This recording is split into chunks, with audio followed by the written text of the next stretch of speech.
Good morning friends.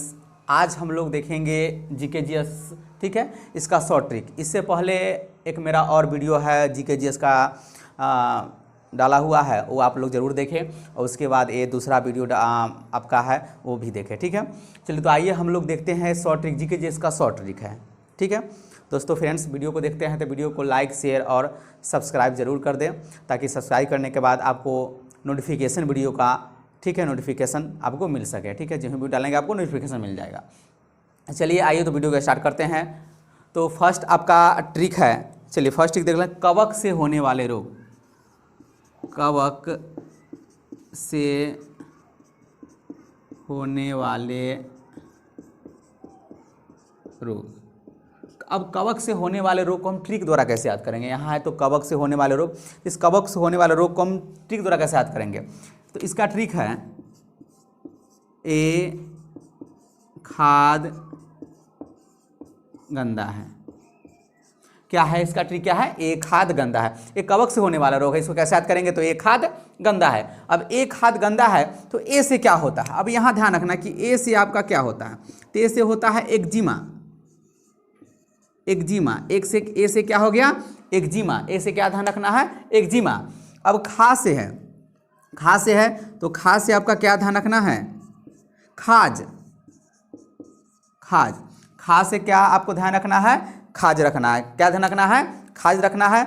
उसके बाद the से, अब यहाँ तो ए से हो गया एक्जिमा, ख से हो गया खाज। उसके बाद आपका द से है तो द से आप लिख सकते दमा।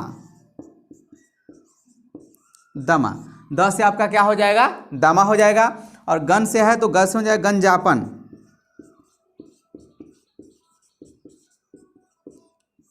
गन से क्या हो जाएगा? गंजापन हो जाएगा। क्या हो जाएगा? गंजापन। उसके बाद आपका है दा, दा से है दाद, ठीक है। दा से क्या है? दाद है। तो हो गया आपका कवक से होने वाले रोग। कवक से रोग होने वाले रोग कौन कौन है?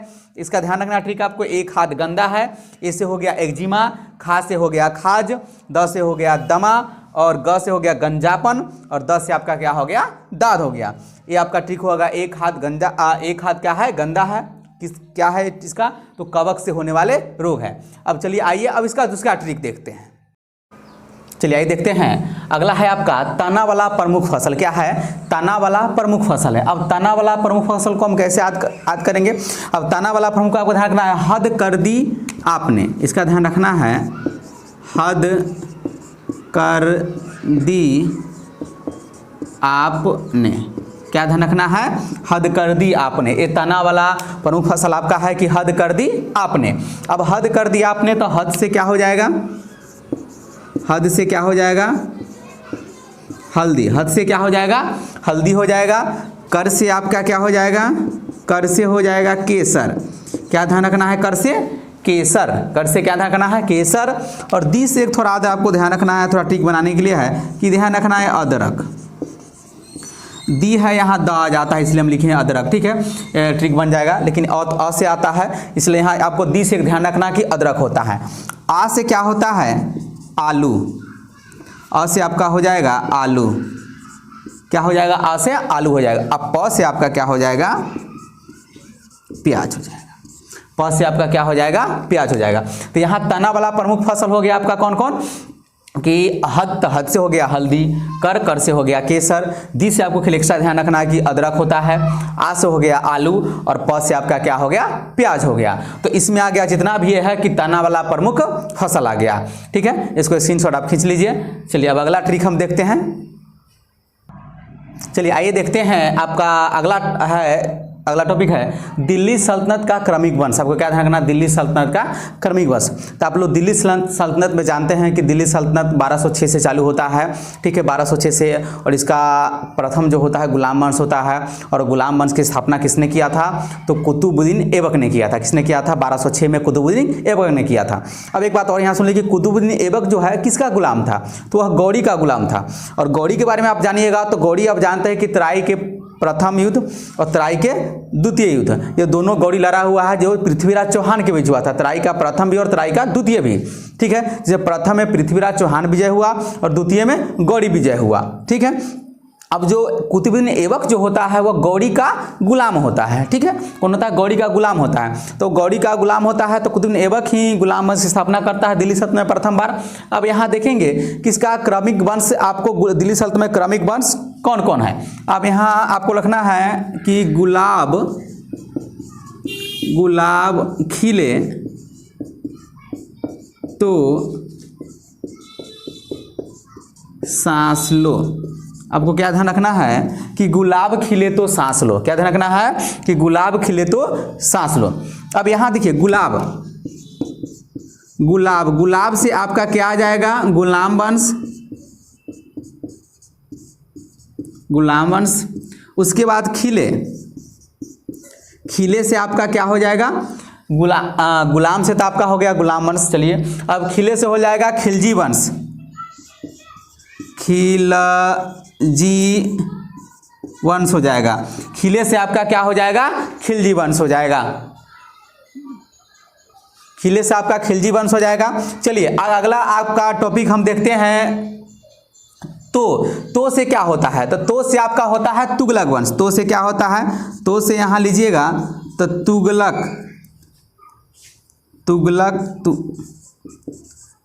वंश। तो से क्या हो जाता है? तुगलक वंश हो जाता है। और अगला है आपका सांस से क्या होता है? सैयद वंश।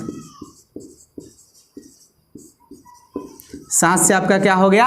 सैयद वंश। और लास्ट आपका है लो। तो लो से आप लोग जानते हैं कि क्या होगा? लोधी वंश। कौन सा हो जाएगा? लोधी वंश। तो आपको दिल्ली सल्तनत ने बता दिया है कि दिल्ली सल्तनत क्रमिक वंश कौन सा होता है? गुलाब खिले तो सांस लो। क्या करना है? गुलाब खिले तो सांस लो। अब गुलाब हो गया तो गुलाम से गुलाम वंश हो गया। खिले से हो जाएगा खिलजी वंश हो जाएगा। तो से हो जाएगा तुगलक वंश आपका हो जाएगा। और सांस से हो जाएगा सैयद वंश। और लो से आपके कौन चाची हो जाएगा? लोधी वंश हो जाएगा। ठीक है, तो ये हो गया दिल्ली सल्तनत का क्रमिक वंश। चलिए आइए देखते हैं कि अगला इसका शॉर्ट ट्रिक देखते हैं जीके का। ये है हुमायूं द्वारा लड़े गए प्रमुख युद्ध। हुमायूं देखिए, अब इसमें हुमायूं से पहले एक हुमायूं मुगल वंश का एक शासक होता है। और हुमायूं से पहले आता है बाबर, जो बाबर प्रथम शासक होता है मुगल वंश का। ठीक है, तो इससे पहले आप बाबर के बारे में, इसका प्रथम वीडियो है जो बाबर के बारे में आप देखे हुए हैं कि इसका प्रथम वीडियो है कि आप बाबर के द्वारा जो भी युद्ध लड़ा गया था, जीके का हम फर्स्ट वीडियो में डाले हुए हैं। ठीक है, तो वहां से आप लोग बाबर के बारे में जाकर देख ले। उसके बाद हुमायूं द्वारा लड़ा गया, अब सीरियल वाइज हो जाएगा आपका। तो हुमायूं के द्वारा लड़ा गया युद्ध अब कौन कौन है उसको आइए हम देख लेते हैं। अब है देवरा, इसका है देवरा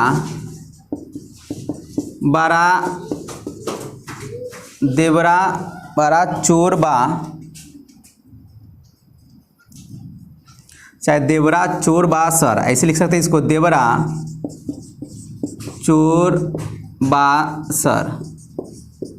देवरा चोरबासर आपको ध्यान रखना है क्या कि देवरा चोरबासर। अब देवरा से आ जाता है देवराई का युद्ध। देवराई का युद्ध। अब देवराई का युद्ध कब हुआ था? ध्यान रखना, देवराई का युद्ध आपका हुआ था कब? ये तो 1531 में यहाँ लिख दे रहे हैं। ये 1531 में हुआ था देवराई का युद्ध। ठीक है, देवरा से आ गया देवराई का युद्ध। अब चोर से आ गया चौसा का युद्ध। चौसा का युद्ध कब हुआ था? तो हुआ था 1539 में। चौसा का युद्ध कब हुआ था? 1539 में। देवरा से देवराई का युद्ध, ठीक है, आपका 1531 में। और चोर से हो गया चौसा का युद्ध जो 1539 में हुआ था। अब आइए अगला है तो बा से हो गया बिलग्राम का युद्ध। बिलग्राम का युद्ध, तो बिलग्राम का जो युद्ध हुआ था ये 1540 में हुआ था। बिलग्राम का युद्ध कब हुआ था? तो 1540 में हुआ था। ठीक है, अब लास्ट है आपका सर। तो सर से क्या है?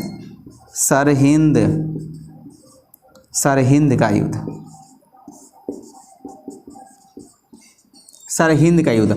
अब ये सरहिंद का युद्ध हुआ कब था? तो सरहिंद का आपको हुआ था 1555 में। 1555 में आपका सरहिंद का युद्ध हुआ था। अब ये आप पढ़ ले कि हुमायूं द्वारा लड़े गए प्रमुख युद्ध कौन कौन है, तो इसका आपको ध्यान रखना है कि देवरा चोरवासर। क्या ध्यान रखना है कि देवरा चोरवासर। अब देवरा से क्या है आपका कि देवराई का युद्ध है जो 1531 में हुआ था, चोर से चौसा का युद्ध है जो 1539 में हुआ था, और बा से बिलगाराम का युद्ध है जो 1540 में हुआ था, और सर से आ गया सरहिंद का युद्ध जो 1555 में हुआ था। तो ये आपका हो गया कि हुमायूं द्वारा लड़े गए प्रमुख युद्ध देवरा चोरवासर। अब आइए अगला ट्रिक देखते हैं। चलिए आइए देखते हैं, आपका है अगला है कि हर्षवर्धन द्वारा जीते गए पंच प्रदेश कौन कौन है। हर्षवर्धन द्वारा जीते गए पंच प्रदेश आपको ध्यान रखना है। इसका एक अच्छा ट्रिक है पक्का मऊगा। पक्का मऊगा ये आपको याद रहेगा, हमेशा ध्यान रखना है, पक्का मऊगा ध्यान रखना है, ठीक है। अब यहाँ प से क्या आ जाता है, देखिए प से आ जाता है पंजाब। क्या आपको ध्यान रखना है, प से पंजाब, प से पंजाब। अब का से क्या आ जाता है, तो का से आता है कान्य कुब्ज। कान्य कुब्ज क्या आ जाता है, का से कान्य कुब्ज आ जाता है, ठीक है। यह हर्षवर्धन द्वारा जीते गए पंच प्रदेश है। प से आ गया पंजाब, क से कान्य कुब्ज, म से हो जाता है आपका मिथिला। मिथिला, म से आपका क्या हो जाता है, मिथिला हो जाता है, ठीक है। अब उ से, तो उ से आपका हो जाता है उड़ीसा। उ से आपका क्या हो जाता है, उसे हो जाता है उड़ीसा। और गा से क्या हो जाता है, तो गा से हो जाता है गौर प्रदेश। गा से आपका क्या हो जाता है, गौर प्रदेश आ जाता है, ठीक है। तो हर्षवर्धन द्वारा जीते गए पंच प्रदेश कौन कौन आ गया, उसके आपको ध्यान रखना है पक्का मऊगा। प से आ गया पंजाब, का से आ गया कानकुब्ज, म से आ गया आपका मिथिला, और उ से आ गया उड़ीसा, और गा से आ गया क्या, गौर प्रदेश आ गया। तो इसमें इसका 5 गो हो गया, इसको काउंट 5 गो आपका इसमें हो गया टोटल। अब चलिए इसके बाद हम इसका अगला ट्रिक देते हैं, आप इसका शॉर्ट स्क्रीन खींच लीजिए, ठीक है। चलिए आइए देखते हैं, अगला आपका है शॉर्ट ट्रिक है इसमें कि सुरक्षा परिषद के स्थायी सदस्य कौन कौन सा देश है, ठीक है। अब सुरक्षा परिषद के स्थायी सदस्य आप लोग जानते हैं कितने हैं, 5 गो है, और 5 में आपका सुरक्षा परिषद के स्थायी सदस्य कौन कौन से आ जाता है, सो आप देख लीजिए, ठीक है। तो इसमें है आपका एक ट्रिक है ABCRF। क्या है इसका, ABCRF। सुरक्षा परिषद के स्थायी सदस्य का 5 गो देश है, इसका आपका शॉर्ट ट्रिक है ABCRF। अब ए से क्या होता है, यहाँ देख लीजिए, ए से होता है अमेरिका। अमेरिका, ए से क्या होता है, अमेरिका हो जाता है, ठीक है। उसके बाद बी से ब्रिटेन। बी से आपका है ब्रिटेन। बी से आपका क्या आ जाता है, ब्रिटेन आ जाता है। उसके बाद हम यहाँ देखते हैं सी से क्या होगा। सी से इसका शॉर्ट ट्रिक क्या होगा, तो सी से आपका हो जाता है चाइना। सी से क्या लिखेंगे, चाइना हो जाता है। सी से आपका चाइना हो जाएगा। और आर से हो जाता है रसिया, जिसको रूस बोलते हैं। आर से रसिया होता है। और एफ से जो होता है फ्रांस होता है। ए से आपका क्या आ जाता है, तो फ्रांस आ जाता है। तो सुरक्षा परिषद के 5 सदस्य हैं, ठीक है। इसमें आपका ए से हो गया अमेरिका, बी से हो गया ब्रिटेन, सी से हो गया चाइना, और आर से हो गया रसिया, और एफ से क्या हो गया, फ्रांस हो गया। चलिए अब वीडियो के आगे की ओर बढ़ते हैं। चलिए अगला यहाँ देखते हैं कि स्वराज संघ के प्रमुख भाषा कौन कौन से हैं। तो आप जानते हैं कि स्वराज संघ के मुख्य रूप से जो भाषा यूज होता है, उसका स्वराज संघ के जो कार्यकारी भाषा है वो 2 भाषा है। कौन कौन है, तो अंग्रेजी और फ्रेंच है। लेकिन इसके अलावा भी स्वराज संघ के प्रमुख भाषा कौन कौन है, तो वो हम आइए चलते देखते हैं। इसका होता है FRACE।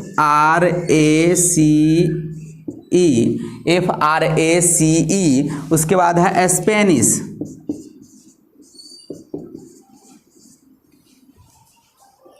उसके बाद क्या है, स्पेनिश। स्पेनिश को स्पेनिश यहाँ पे कर दीजिए, स्पेनिश। देखिए FRACE, और उसके बाद क्या है, स्पेनिश है। चलिए अब एफ से कौन सी भाषा आ जाती है, एफ से, फिर आर से है, फिर ए से है, फिर सी से है, फिर आपका ई से है, फिर क्या है, यहाँ पे स्पेनिश लास्ट में आ जाता है। अब चलिए एफ से लिख लेते हैं। एफ से होता है फ्रेंच।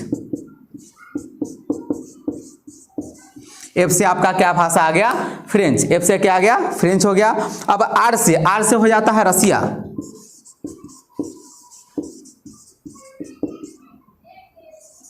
रसिया, ठीक है, रशियन भाषा मतलब हो जाता है। एफ से हो गया, एफ से यहाँ क्या भाषा आ गया आपका, फ्रेंच आ गया। आर से हो गया क्या आपका, रसिया आ गया। और ए से होता है अरबिक।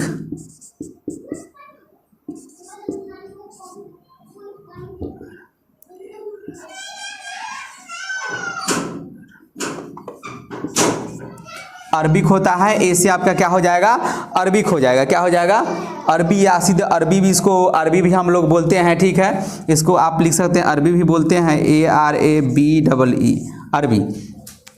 ए से आपका एक भाषा आपका क्या आ जाता है, अरबी आ जाता है, ठीक है। उसके बाद सी से तो जानते हैं चाइनीज होगा,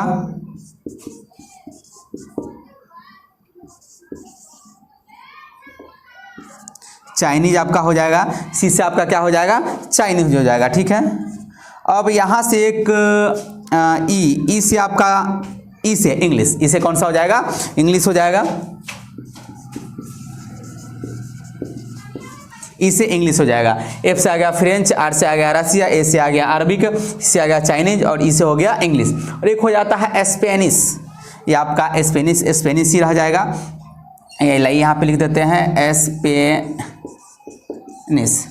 एक आपका ए भाषा हो जाएगा, स्पेनिश हो जाता है, ठीक है। एफ से हो गया FRAC, स्पेनिश आपको ध्यान रखना है। तो एफ से फ्रेंच, आर से रसिया, ए से अरबिक, सी से चाइनीज और ई से हो जाता है इंग्लिश और एक हो गया स्पेनिश हो जाता है। अब इसमें आपको कहा है कि सबसे पहले कार्यकारी भाषा, अब संयुक्त राष्ट्र संघ के तो इतने भाषा टोटल हो गए, इसमें कार्यालय में कार्यकारी के रूप में कौन सा भाषा यूज होता है, तो इसमें अंग्रेजी और फ्रेंच, कौन सा यूज होता है, अंग्रेजी और फ्रेंच होता है, ठीक है फ्रेंड्स। आप वीडियो को देखिए, एंजॉय कीजिए। इसके बाद इसमें सारे ट्रिक्स को आप क्या कर ले, नोट कर ले। इससे पहले भी मेरा जीके का वीडियो है वो देखिए, इसके बाद इसका थर्ड पार्ट भी वीडियो आएगा, उसके लिए आप वेट कीजिए, ठीक है। इसको नोट कर ले और वीडियो को देखने के बाद लाइक, शेयर और सब्सक्राइब जरूर कर दें ताकि आपको नोटिफिकेशन इसका जल्दी से मिल जा सके।